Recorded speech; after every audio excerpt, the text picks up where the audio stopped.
Hey everybody, busy day today. I want to comment on something that I saw, a headline in the Wall Street Journal that came out a few days ago. Today is the 5th of June. It came out the 1st of June, and it had to do with AI lesions and lesions. And um, and what happened was that it had one outcome that I didn't expect. It was what it did was when students would play it, it was on occasion, it would actually cause the Oakland Athletics to lose $120 million in a single season. I mean, a gargantuan sum of money. And I had to go back and look at what I created. How does a baseball team do that? And how did that happen? And what I realized, because 120 million is enormous, just to do that in one season. And I thought, okay, where in history is there a model to justify that? There was none. The reason why I mentioned it that way is because a lot of AI is pattern modeling. I'll give you an example. I don't know if you remember when Microsoft was testing a particular type of AI, and that AI would exchange with you, if you will, through Twitter. Well, they had to stop using that AI because the AI was saying bad words and using bad names and, quote, calling people things, right? Well, what happened was that the AI based its interactions on the common range of tweets over the field with no discrimination whatsoever what it was taking in, and the only model being how one Twitter account was throwing back words to another under certain circumstances. That's a model. It didn't know that what it was doing was wrong and mimicking those responses. All right. And it gets to my overarching point. These things don't think. They don't really truly know. They're not of the body. They can't tell you where they are in space time. They can't tell you if you have a stomach ache. They can't tell you if they had an argument with their girlfriend. Uh, all of this is what true intellect is based on. The idea to have multiple things going on in your head at once that you got to deal with. And sometimes it affects your thinking in one area or another. That's not, that's why it's called AI. But to say it thinks, no, no, no, it's not thinking. Because sometimes if you're thinking, you're going to prioritize what's really important to you in your head. And sometimes that equation is not even going to get done at all. That happens. But with a machine, it doesn't.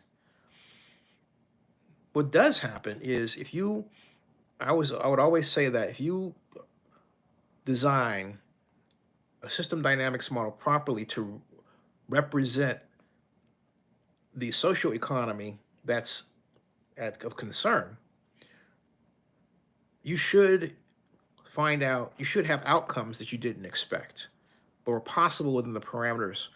For example, I made a model of the University of California at Berkeley in the city of Berkeley because John Rayside, who is editor of the East Bay Express, had this idea that if if UC Berkeley um, cuts its salaries by 5%, that will have a negative impact on the city of Berkeley. Well, I built a model that was 959 equations, a system dynamics model that represented everything from commuting to housing to populations in the different various cities and people coming to work and going back, and uh, even spending my students. And what I discovered was that, and then I just adjusted the salary for the University of California employees by, taking out 5%. But you know what I discovered?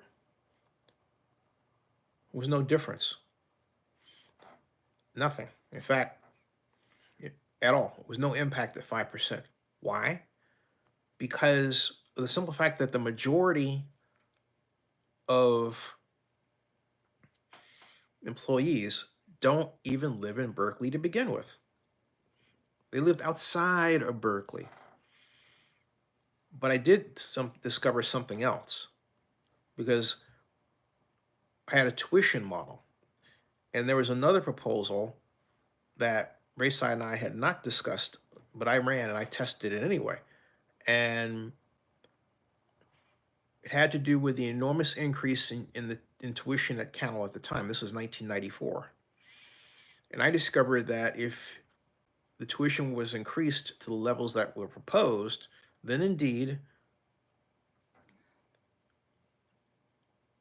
the money that's spent in Berkeley by students would decrease by a factor of 60%.